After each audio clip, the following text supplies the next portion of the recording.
அழகான முகம் இருக்கிறவங்களுக்கு அழகான ஸ்மைல் இருக்குமா அப்படின்னு கேட்டால் அது கொஞ்சம் டவுட்டு தான்.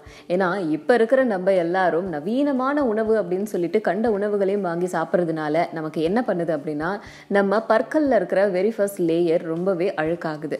அதனுடைய ஸ்டெயின் அப்படியே நம்மளோட பற்களில் தங்கிடுறதுனால சீக்கிரமாகவே நம்மளுடைய பற்கள் அதனுடைய பொலிவை இழந்து ரொம்ப டல்லான ஒரு நிறத்துலையும் எல்லோயிஷாவும் காணப்படுது. ஸோ அப்படி இருக்கும்போது நீங்கள் அழகாக இருந்தாலும் நீங்கள் சிரிக்கும்போது உங்கள் பற்கள் இப்படி இருந்துச்சு அப்படின்னா அந்த ஸ்மைலை அது அப்படியே கெடுத்துரும். ஸோ அழகான வெண்மை நிற பற்கள் உங்களுக்கு வேணும் அப்படின்னா அதுக்காக நீங்கள் டென்டிஸ்ட் கிட்ட போக தேவையில்லை, அதுக்காக எக்ஸ்ட்ரா ட்ரீட்மெண்ட் எதுவும் எடுக்க தேவையில்லை.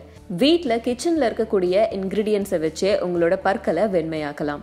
அதில் முதன்மையாக இருக்கிறது என்ன அப்படின்னு கேட்டால் பேக்கிங் சோடா. பேக்கிங் சோடாவில் நேச்சுரலாகவே அதில் ப்ளீச்சிங் இருக்கிறதுனால உங்களோட பற்களை வெண்மையாக்குறதுல அது முதல் இடத்தை பிடிக்குது. இது ஓவர் நைட்டில் உங்களுக்கு ரிசல்ட்டை கொடுக்குமா அப்படின்னு கேட்டால் அதை எக்ஸ்பெக்ட் பண்ணக்கூடாது.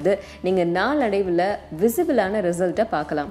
அதுலேயும் சில ரிசர்ச்சர்ஸ் என்ன சொல்கிறாங்க அப்படின்னா, பேக்கிங் சோடாவை ஸ்ட்ரெயிட்டாக அப்படியே எடுத்துக்கிறது மூலமாக உங்களோட பற்கள் வெள்ளையாகிறத விட உங்களோட டூத் பேஸ்ட்டில் அதை கலந்து எடுத்துக்கிறது மூலமாக சீக்கிரமாகவே உங்களோட பற்கள் வெண்மையாகுது அப்படிங்கிறத ப்ரூவ் பண்ணியிருக்காங்க.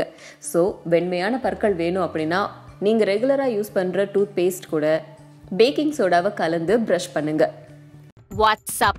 Shall we go out for a movie?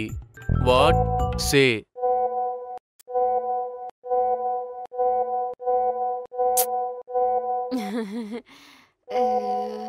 Sorry guys. Shall we begin?